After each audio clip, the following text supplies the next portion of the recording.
Alright folks, we are back in the saddle and we are going to make this antiques truck sparkle. And look what I just found. We got a dandy little extension for our space gun. Well, I'm pretty sure that nobody is ever going to see the top of this truck. I don't think I would be able to sleep at night if I left even so much as a speck of dirt on top. This is a fairly precarious position up here on this ladder. I sure hope I don't slip and fall. As a color commentator for a wrestling promotion, I've seen firsthand just how dangerous ladders can be. I think we managed to go through about 8 or 9 ladders at the last PLE. That's kind of the name of the game when you have a 6-way ladder match. And once again, we are crawling on our belly like a serpent. And my god, look how fast I can move. More to the point, look how fast I can move backwards when I'm crawling on my belly like a serpent. That right there is absolutely a superpower. And I'm glad I've got another one alongside the ability to see dirt. And folks, if you'll indulge me a second while I break kayfabe, there is absolutely no background music on PowerWash Simulator 2. And even if there was, YouTube says no with regard to copyright music. And much like I do when I'm getting footage for the wrestling show, I've got my own background music playing from my laptop. When I was recording this footage, I was listening to Monster Magnet. I don't remember exactly which album, but Monster Magnet are one of those bands where you can legitimately say those guys have never released a bad album. Sure, some of their albums are better than others, but there is not a bad one in the bunch. So if you want the super authentic experience, go ahead and stick on some Monster Magnet in the background while you watch this video. And folks, there are a lot of bands out there with really, really horrible names. But I'd just like to take a second to tip my hat to Monster Magnet for absolutely sticking the landing with that bad boy. When I first heard of them, I thought, oh my god, with a name like that, they've got to be cool. And you know what? They absolutely delivered. And as you can see, it is an absolutely beautiful day for power washing. We can see the reflection of the sun on the roof. And look at that, folks, we are 50% done. We are coming in early and under budget.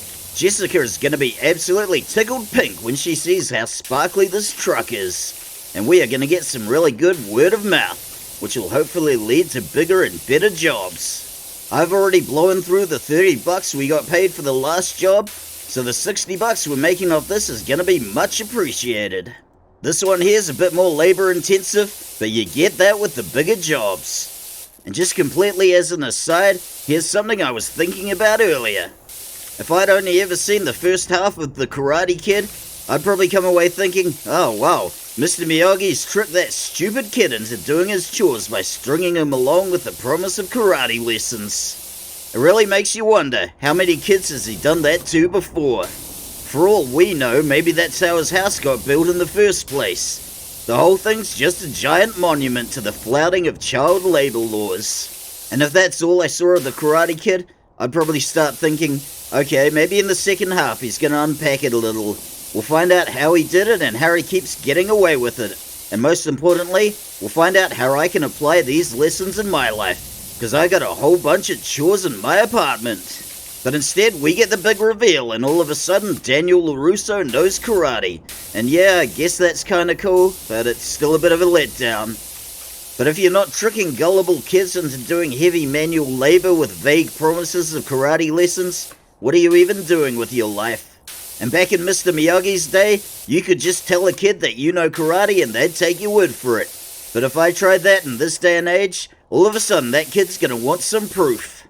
And that's what's wrong with kids today. But here's one thing I absolutely do like about being a middle-aged man. If I'm talking to teenagers or guys in their 20s, I can call them son in a really patronizing and dismissive way. And listen to that ding. And look at those sprinklers going off on that lawn. I could have saved myself a whole bunch of trouble by just parking this truck between the sprinklers and letting them do the work. I guess that's something to bear in mind for next time. But as it stands, I only have the one attachment for my power washer at the moment. Normally, the old space gun is a bit of a snub nose, but I've got this handy dandy attachment that adds a few extra inches, and believe me, I will take all the help I can get in that department. I'm thinking I can use this attachment to get those hard to reach dirt patches that I'd otherwise have to climb the ladder to reach. And just look at that. Now folks, I promised you that this was going to be a 3-part Odyssey, and that is something I 100% stand behind. We are just over the halfway mark, and as far as I'm concerned, this video series is already better than the Illyiad. I know that's a very bold claim, but it's another claim I 100% stand by. If Homer had wanted more people to read the Illyiad, maybe he should have thrown in some space lasers, power washers, and a little monster magnet. So as far as I'm concerned, John the Commentator 1, Homer 0, so suck it, Homer. And you know what? All this power washing is making me wonder what other jobs I can do to earn a buck. I remember watching This Is Spinal Tap, and I came away thinking, hey, maybe I should try getting a job on a sex farm. But when I drove out to the country and arrived at the sex farm, I was the only one there, and it was nothing but tumbleweeds. I'm sure there's a joke somewhere there, and I might need to workshop it, but this is some top shelf stuff. But I've got to admit, it is nice to have a job where I'm not getting verbally abused, threatened, or spat on by angry wrestlers. And now I'm feeling a bit guilty about hosing off that smiley face. Did I just desecrate a priceless work of art? I mean, if I'm gonna do that, why don't I just go into the Sistine Chapel with a fistful of crayons and go hog wild? And folks, as you can tell, I am deliberately trying to avoid going inside. I gotta say, it looks very dark and scary inside this truck. And if I were to scream for help, would anybody be able to hear me? You really gotta think of things like that when you take a power washing job, because it's all just a horror movie waiting to happen. Theoretically, if I got trapped on the inside, there's a chance I could blast my way to safety with the power washer. But then again, I don't think my space laser is powerful enough yet. I'm just gonna have to keep on grinding and hopefully one day have the money for something with a little more grunt. And something else I've been wondering, if I get dirty during this job, can I blast myself clean? Or is that kind of behavior considered a faux pas in the world of power washing? Let me know. We are racking up those ding ding dings, and the reward center of my brain is lighting up like a pinball machine. I'm loving it. And here's something else that's been keeping me up at night, folks. If you're familiar with the folk musician Donovan, you must have heard the song Hurdy-Gurdy Man. Would anybody care to tell me why that song contains absolutely no hurdy-gurdy playing whatsoever? If ever there was a song to bust out that hurdy-gurdy you got tricked into buying from George Harrison's garage sale, that would be the one. But could you imagine if Billy Joel's Piano Man had absolutely no piano on it? People would be kicking off left, right, and center. And while we're on the subject of Donovan, why is it that the song 3 Kingfishers starts with the line, 12 Kingfisher birds you shall have?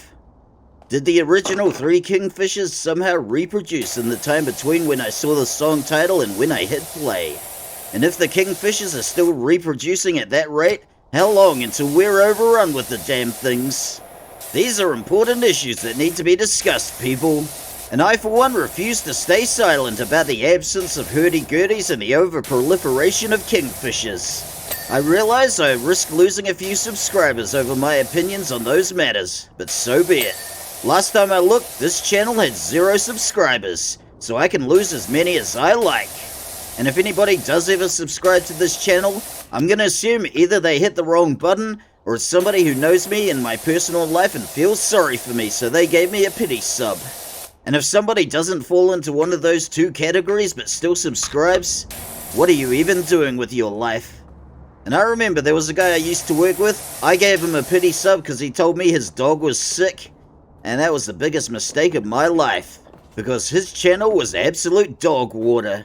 But you'll be pleased to know that my dog Jasco is in perfect health and an absolute specimen. I know every fur parent says this, but my boy Jasco could be in dog food commercials. He's that photogenic. And now we are inside the truck, and folks, I am officially scared.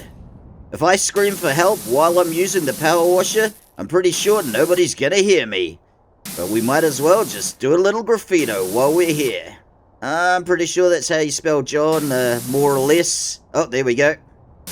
People are always misspelling my name and putting an H where there is none. So that's why I have to make videos like this to correct them. But folks, I think we're gonna leave it there for now. Be sure to join us for part 3, and thanks for watching. I really appreciate it.